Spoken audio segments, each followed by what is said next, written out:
So I've noticed wrestlers tend to give the sport credit for characteristics that they embody. I tend to think people who embody those characteristics choose wrestling.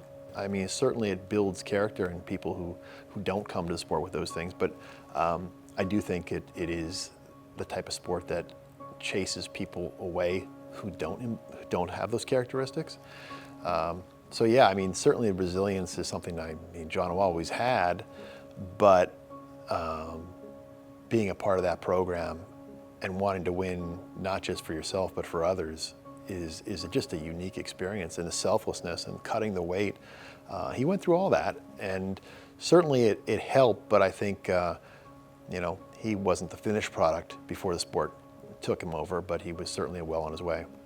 I'm not an accomplished wrestler on the mat, but everything that I've ever accomplished is because of wrestling.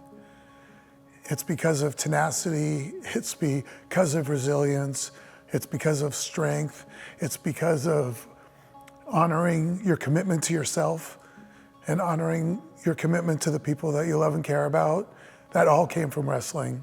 Wrestling is really about the difference between what you're able to do and what you're capable of doing. Every wrestler that I know leans towards their capability, not their ability. And so I've never lost it. I'm more a wrestler today than I was when I actually competed.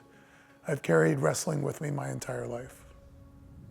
I really got to become good friends with John in high school. We were on the same wrestling team. The room was about a mat, maybe a mat and a quarter, and we probably had 45, 50 guys.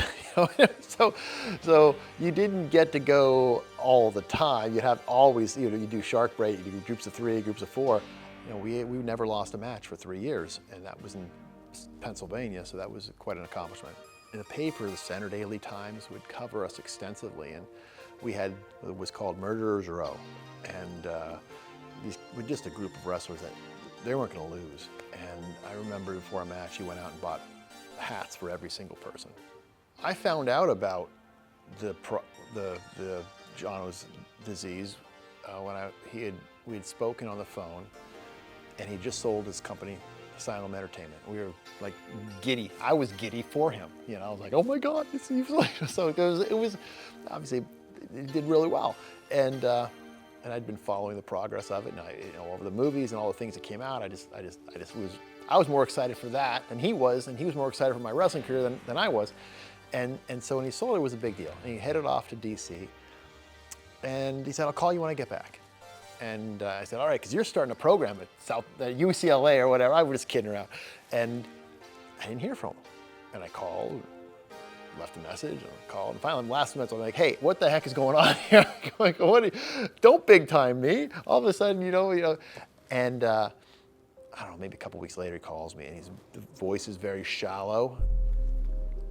After I woke up from my coma, I could see my reflection in the faces of the people standing around me that it was really, really bad. So the doctors explained to me what had happened, which was basically that, like frostbite, that I had heart failure, kidney failure, lung failure, liver failure, and the reason that they woke me up from the coma was to make sure that my brain was still working. Jennifer literally convinced the doctors to try to save me when they really didn't have a reason to try based on what they saw medically.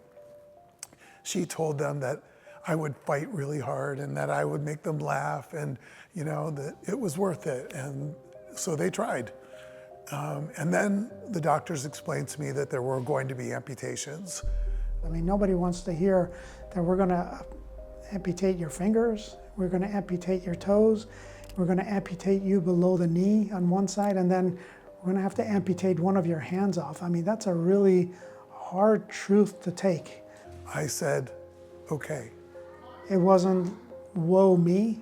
It wasn't, I don't want to do this. It wasn't a denial. It's like, okay, when can we do this? Let's move on. Jennifer and I divided our medical team into 2 parts, the want-tos and the have-tos.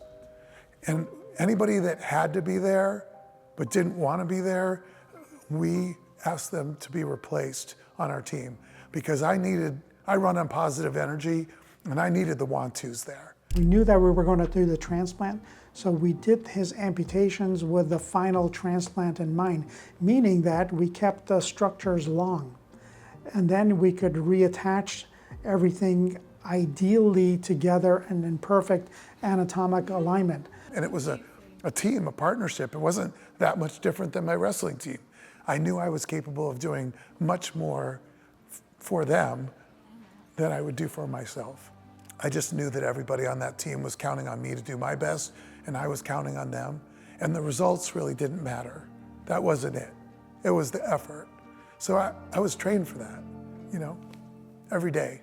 You know, when I think about wrestlers, I have the utmost respect in that you're able to push yourself to the limits and beyond. And you do this willingly. Nobody's forcing you to do it. And that was Jonathan. It's pushing himself to the limit every time.